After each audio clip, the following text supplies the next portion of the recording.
जय हिंद दोस्तों। मेरी यूट्यूब चैनल आरपीएस स्टडी अड्डा में आप सभी का बहुत बहुत स्वागत है। कैसे हैं आप सभी? आई होप आप सभी ठीक होंगे, स्वस्थ होंगे, मजे होंगे। आप सभी के लिए एक और अपडेट आई है।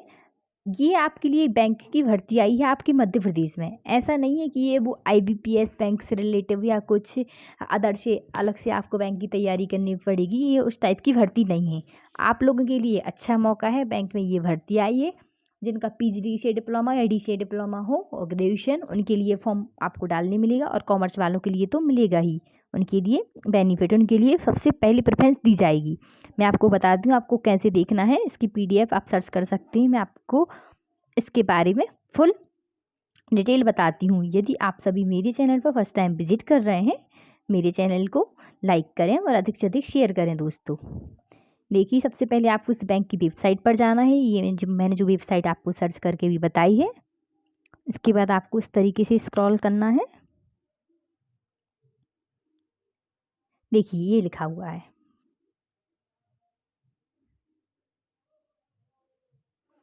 मध्य प्रदेश। देखिए, ये लिखा है मध्य प्रदेश के 35 जिला सहकारी केंद्रीय बैंकों में लिपिक कंप्यूटर ऑपरेटर के 896 पदों पर सोसाइटी मैनेजर के आपकी एक क्लर्क की भर्ती है और एक सोसाइटी मैनेजर के 1358 पदों पर भर्ती। आपको यदि आवेदन करना है तो यहाँ आप क्लिक करें। मैं आपको इसके बारे में सारी डिटेल बताती हूँ। इसमें पीडीएफ आएगी इसकी। मैं आपको इसकी पीडीएफ बताती हूँ। देखिए,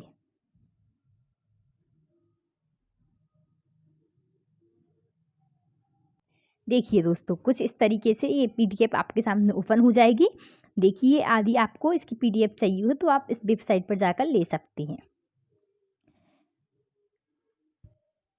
मध्य प्रदेश राज्य सहकारी बैंक, मध्य प्रदेश में आपकी राज्य सहकारी बैंक में ये आपकी भर्ती आई है। आप सभी के लिए बहुत ही अच्छा सुनहरा अवसर है। देखिए, मैं आपको बताती हूँ। इसमें एडवर्टाइजमेंट ऑफ और स्पेशली कॉमर्स वालों के लिए इसमें बहुत बेनिफिट है, क्योंकि उनको आप फर्स्ट प्रेफरेंस उन्हीं को दी जाएगी कॉमर्स वालों के लिए, तो उनके लिए भी बहुत अच्छा मौका है। Advertisement of requirement 896 post for clerk. 896 post है वो आपकी क्लर्क के लिए है, clerk computer operator. And 1358 post society manager district central cooperative bank, ये सोसाइटी मैनेजर के लिए 1358 है। देखिए, एपीएक्स बैंक्स, देखिए आप, ये ओपनिंग ऑफ आपके एग्जाम फॉर्म कब से डलना स्टार्ट है। देखिए, opening date of submission of online 26/11/2022, यानी कि आपके फॉर्म डलना स्टार्ट हो चुकी हैं। इसकी last date of submission of online application 25/12/2022, यानी कि लगभग एक महीने तक इसके फॉर्म डलने हैं। मैं आपको इसकी फीस बता दूं। अमाउंट ऑफ एप्लीकेशन फीस की 500 रुपये है। ऑल यानी कि जनरल, ओबीसी और ईडब्ल्यूएस कैंडिडेट के लिए 500 रुपये है। 250 रुपये एससी एसटी, और ये 18% जीएसटी अलग से एडिशनल इसमें रहेगा आपका। डेट ऑफ आप ये पढ़ सकती हैं। और देखिए आप, इन्होंने एक चीज़ बहुत अच्छी की है, आपके रिजल्ट का इन्होंने बिल्कुल क्लियर कर दिया कि आपका रिजल्ट कब आएगा। Date of declaration of result of online examination, आपका रिजल्ट है आपके जिस दिन ये ऑनलाइन एग्जाम है, आपका जिस दिन ऑनलाइन एग्जाम होगा उसके 10 डेज बाद इसका रिजल्ट घोषित कर दिया जाएगा। देखिए आप, मैं आपको बताती हूँ।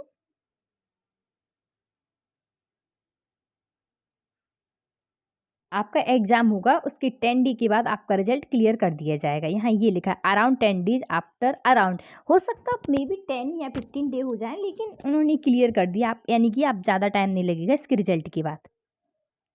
देखिए, आपके ये क्लर्क के पद बताए गए हैं, ये कैटेगरीज वाइज दिए गए हैं। देखिए आप, क्लर्क के आपने मैंने आपको ये बैकलॉग सहित बताए गए हैं। देखिए, संविदा 117, सोसाइटी मैनेजर 169, क्लर्क 503। देखिए, जिले के वाइज जिले के हिसाब से फॉर्म डलेगा, आप जिस जिले में चाहें अप्लाई कर सकते हैं। देखिए, नंबर ऑफ संविदा, देखिए आप, नंबर ऑफ द DCCBS संविदा अदर। देखिए, आप इनको पीडीएफ डाउनलोड करके पढ़ सकते हैं, किस कैटेगरी में कितने पद हैं और किस जिले में कितने पद हैं। देखिए, संविदा ओपन यानी कि मेल के लिए दमोह जिले में 2 हैं और फीमेल के लिए 0 हैं। अब एससी के लिए बताती हूँ मैं। हाँ, एससी के लिए ओपन यानी कि मेल कैंडिडेट के लिए आपके एससी में 5 पद हैं और फीमेल कैंडिडेट के लिए 2 पद हैं। अब देखिए संविदा आपके एसटी कैटेगरी में संविदा वालों के लिए और एसटी कैटेगरी में अदर एसटी वालों के लिए मेल मेल के लिए 3 और फीमेल के लिए 2 पद हैं। ओबीसी के लिए देख लीजिए आप, ओबीसी के लिए अदर में ये ओपन, देखिए आप ओपन इसी लाइन में देखिए आप, ये तो यहाँ पर मेल के लिए तो 0 है, फीमेल के लिए देखिए आप दिए हुए हैं कि नहीं, फीमेल के लिए भी नहीं यहाँ पर संविदा में दिए हुए हैं। आप इस तरीके से इसको पढ़ सकते हैं। देखिए मध्य प्रदेश राज्य सहकारी बैंक भोपाल, अब ये जिले के हिसाब से S T S C OBC backlog के पद ये बताए गए हैं आपके लिए। देखिए ये टोटल रीवा में इतने हैं, दमोह में इतने में है, सारे जिलों के पद बताए गए हैं इस तरीके से। अब इसके बाद देखिए detail of category wise other than backlog, backlog के अलावा vacant post of clerk computer operator society manager. देखिए बैकलॉग के अलावा वो बैकलॉग पदों का विवरण था, अभी बैकलॉग के अलावा जो पद हैं उनका विवरण। क्लर्क कंप्यूटर देखिए आप, नंबर ऑफ इसके 223। अब लिंक ओपन कैंडिडेट में आपकी 59 और फीमेल में 23, एससी में देखिए 31 और फीमेल 8, एसटी में 17, फीमेल 3, ओबीसी में देखिए 42 और फीमेल 12। ठीक है, फिर ये हैंडीकैप्ड वालों के लिए, फिर ये ईडब्ल्यूएस वालों के लिए और आर्मी के लिए। आपको मैंने बता दिया अनरिजर्व के लिए था ये जनरल कैटेगरी के लिए थे 59, ये ओबीसी के लिए मैंने आपको बता दिए।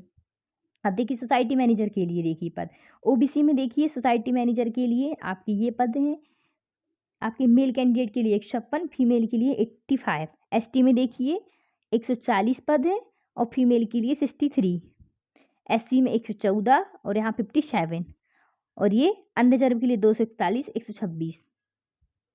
इस तरीके से आप देख सकते हैं मध्य प्रदेश राज्य सहकारी बैंक भोपाल। अब यदि category wise vacant post of banking assistant के अदर देन बैकलॉग, बैकलॉग के अलावा बैंकिंग असिस्टेंट के पद दिए गए हैं, आप इनको भी डाउनलोड करके पढ़ लीजिए, जो इंपॉर्टेंट है मैं आपको बताती जा रही हूँ।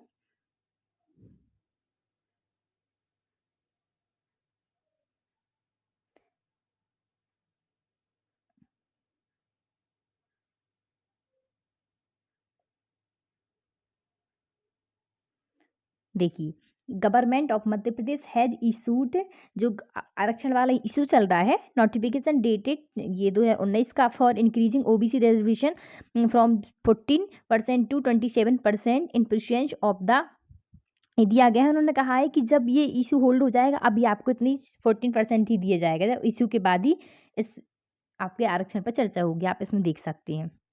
नेम ऑफ पोस्ट, ऐसे आप इसमें क्वालिफिकेशन क्या मांग रहे हैं, कौन कौन से बच्चे फॉर्म डाल सकते हैं, कौन कौन से नहीं। मैं आपको इसकी योग्यता यानी कि आपकी क्वालिफिकेशन, आपकी एज, आपका एग्ज़ाम डेट, आपका एग्ज़ाम पैटर्न, आपके सब्जेक्ट, सारी चीज़ें इस वीडियो में आपको क्लियर कर दूंगी। कब से फॉर्म डालना स्टार्ट मैं आपको बता चुकी हूँ, 26 तारीख से फॉर्म डालना स्टार्ट हो चुके हैं, 25 दिसंबर आपकी इसकी लास्ट डेट है। मैं आपको फीस भी बता चुकी हूँ, आपको जिले वाइज पद भी बता चुकी हूँ, कैटेगरीज वाइज भी पद बता चुकी हूँ, पोस्ट भी बता चुकी हूँ कि क्लर्क कंप्यूटर ऑपरेटर और सोसाइटी मैनेजर। इस तरीके से देखिए क्लर्क कंप्यूटर ऑपरेटर संविदा, आ graduation from government institute university, आप ग्रेजुएशन होना चाहिए, वो भी उन्होंने लिखा है with knowledge of Hindi and English typing, और आपको हिंदी और इंग्लिश टाइपिंग का नॉलेज होना चाहिए, यानी कि आपको हिंदी और इंग्लिश टाइपिंग आनी चाहिए, इनकी रिक्वायरमेंट है। दूसरा सोसाइटी मैनेजर देखिए आप, 1 year computer diploma and course from any one, यानी कि आपके पास डिग्री होनी चाहिए कोई भी, चाहे बीएससी बीए बीकॉम जो भी आपने किया हो, सीधी बात ग्रेजुएशन, एंड आपके पास डिप्लोमा होना चाहिए, 1 कंप्यूटर डिप्लोमा। और आप एक बात और ध्यान से देख लीजिए, ये लिखा है preference will be given to commerce graduate, आप पहली प्रेफरेंस आपके जो कॉमर्स यानी कि बीकॉम किए हैं जो बच्चे, उनके लिए दी जाएगी। तो ये कॉमर्स वाले बच्चों के लिए बहुत ही अच्छी खबर है। हालांकि सभी लोग आप फॉर्म डाल सकते हैं, मार्क्स के अकॉर्डिंग उनको प्रेफरेंस दी जाएगी। फिर डिप्लोमा फ्रॉम एनी यूनिवर्सिटी, आपका डिप्लोमा कोई भी यूनिवर्सिटी से हो, डिप्लोमा फ्रॉम एनी यूनिवर्सिटी ये दिए हैं, UGC equivalent for diploma examination. देखिए आप 1 year certificate course in computer operator, आपका 1 ईयर का सर्टिफिकेट होना चाहिए, देखिए एक चीज़ और दी है, the following qualification will also be considered in above. यदि आपके पास ये क्वालिफिकेशन है तो आपको ये कंप्यूटर डिप्लोमे की ज़रूरत नहीं है। बीई की हो आपने, सीएसई या आईटी से, एमसीए किया हो या बीसीए किया हो आपने तो कंप्यूटर की डिप्लोमा की ज़रूरत ही नहीं पड़ती। एमएससी की हो आईटी से या सीएस से, बीएससी की हो आपने आईटी से क्योंकि आपका इसमें ये कंप्यूटर सब्जेक्ट रहता है, आईटी या सीएस से, एमटेक किया हो आपने या एमई आईटी सीएस से। Diploma in computer science, computer application, बहुत से बच्चे मतलब केमिस्ट्री की जगह कंप्यूटर लेते हैं, ये उन्हीं के लिए बताया गया है इसमें। BSc BCom with computer as one subject will not be considered as requirement to above qualification. यदि आपने ये वाली क्वालिफिकेशन की हुई है मैंने जो आपको बताई है तो आपके लिए कंप्यूटर डिप्लोमा की कोई ज़रूरत नहीं है। 1 year computer diploma course is not necessary for the candidate given degree. वही मैं आपको बता चुकी हूँ, BE C S C I T से, M C A B C M S C I T C S से, बी सी एस यानी कि B S C I T M tech आपने ये किया हो, इन सब्जेक्ट से आपका ग्रेजुएशन हो तो आपको कंप्यूटर की कोई ज़रूरत नहीं डिप्लोमा की। देखिए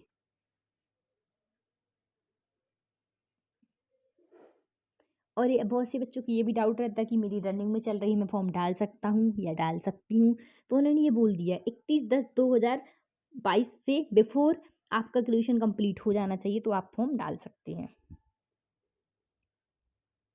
देखिए ये लिखा है उन्होंने, proper document from board university for having declared the result on और बिफोर 31 अक्टूबर यानी कि 30 अक्टूबर 2022 से पहले आपकी चीज़ें क्लियर होनी चाहिए। और देखिए आपकी एज लिमिट, मिनिमम आपकी एज लिमिट है 18 और मैक्सिमम 35 वर्ष। हाँ, apply for DCCB service rule and MP government service rule, candidate must have been born और नॉट, आपको इससे पहले आपका डेट ऑफ बर्थ है 26/12/1987 के पहले की नहीं होनी चाहिए, इतनी है तो चल जाएगी, और 25/12/2004 के बाद की नहीं होनी चाहिए। मैंने आपको आयु बता दी, डेट ऑफ बर्थ के अकॉर्डिंग बता दी। अब आप इसका सिलेबस देख लें। Relaxation in upper age limit as under comparison only for Madhya Pradesh state. अब मैं आपको रिलैक्सेशन के बारे में बता दूं, इसमें ये रिलैक्सेशन दिया है फीमेल कैंडिडेट की 5 ईयर, ये देख सकते हैं आप, इस तरीके से पढ़ सकते हैं इसको। अब मैं आपको इसके सिलेबस के बारे में डिस्कस कर दूं।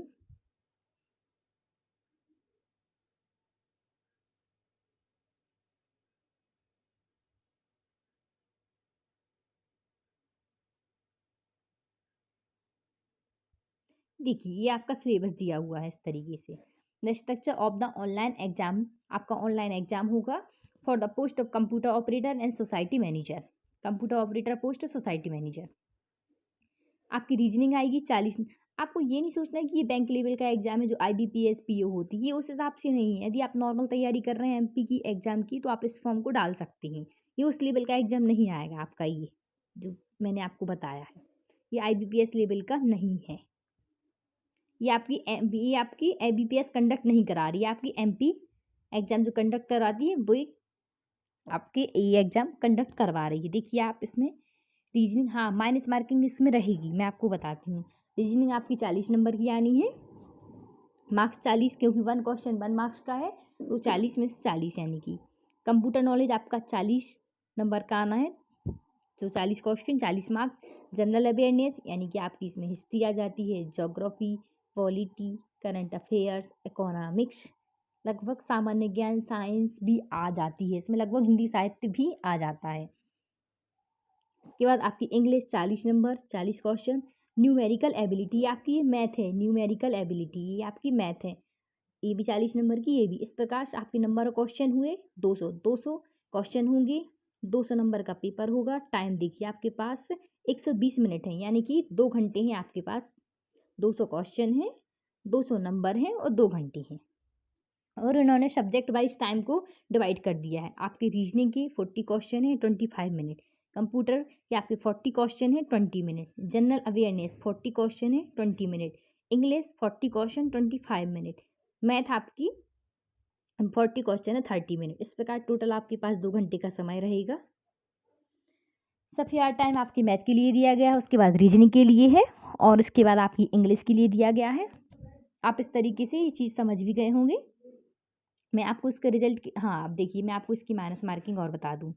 0.25 मार्क्स शैल बी, देखिए 0.25 यानी कि आपको 1 क्वेश्चन गलत करने पर 0.25 कटते हैं, ठीक है। तो अब बहुत से कैंडिडेट को डाउट रहता है कि कितने क्वेश्चन गलत करेंगे जब 1 मार्क्स कटेगा। देखिए यदि आपने 4 क्वेश्चन गलत कर दिए, देखिए मैं आपको बताती हूँ, इसी तरीके से आप समझ जाएंगे माइनस मार्किंग होती क्या है। 0.25 इंटू आप 4 करिए,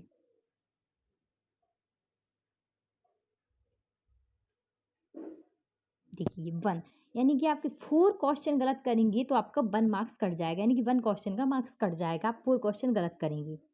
यानी समझ गए आप, 1 यानी कि आप इसमें 1 नंबर का 1 क्वेश्चन है, तो 4 क्वेश्चन गलत करने पर आपके 1 क्वेश्चन के मार्क्स यानी कि 1 मार्क्स आपका कट जाएगा, यानी कि 1/4 आपकी माइनस मार्किंग है।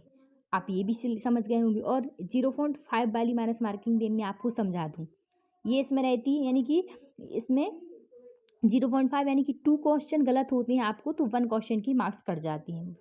मैं आपको दोनों का क्लियर लिख दूँ, देखिए इसमें जो माइनस मार्किंग है वो 1 क्वेश्चन की मार्क्स, यदि आप 4 क्वेश्चन गलत करते हैं तो आपके 1 क्वेश्चन के मार्क्स काट लिए जाएंगे, यानी कि आपने 4 क्वेश्चन गलत किए तो आपका 1 नंबर कट जाएगा, क्योंकि इसमें 1 क्वेश्चन 1 मार्क्स का है। एंड अब यदि 0.50 की माइनस मार्किंग रहती है, यानी कि आपने 2 क्वेश्चन गलत किए तो आपके 1 सही क्वेश्चन के मार्क्स कट जाएंगे। अब ये एग्जाम पर डिपेंड करता है, किसी में 1 क्वेश्चन 2 मार्क्स का रहता है, उसके अकॉर्डिंग ही डिपेंड करता है। आशा करती हूँ आप सभी को आज माइनस मार्किंग से रिलेटेड डाउट क्लियर हो गया होगा, और इन्होंने आपके एग्जाम सेंटर ऑलरेडी बता दिए हैं। The online examination shall be conduct on the following examination centre of Madhya Pradesh: Bhopal, Indore, Satna, Jabalpur, Ujjain. ये आपके एग्जाम सेंटर दिए हुए हैं, आप सभी फिल कर सकते हैं। आपका फॉर्म डालना ऑलरेडी स्टार्ट हो चुका है और आप सारी डिटेल इसमें पढ़ सकते हैं। Name of district central cooperative bank, देखिए आपकी डिस्ट्रिक्ट में कौन कौन सी कोऑपरेटिव बैंक दी हुई हैं, किस जिले में कौन सी है, शॉर्ट नेम आप देख सकते हैं सारी। देखिए बैतूल, भोपाल, ग्वालियर, देखिए दमोह की मैं आपको किसी एक जिले की दिखा दे रही हूँ। The central cooperative bank LTD Damoh, DCCV Damoh, देखिए आप इस तरीके से दी हुई है। आशा करती हूँ आप सभी को ये डाउट क्लियर हो गया होगा। यदि आप सभी मेरे चैनल पर फर्स्ट टाइम विजिट कर रहे हैं तो मेरे चैनल को लाइक, सब्सक्राइब, अधिक से अधिक शेयर करें दोस्तों। जय हिंद दोस्तों, थैंक यू।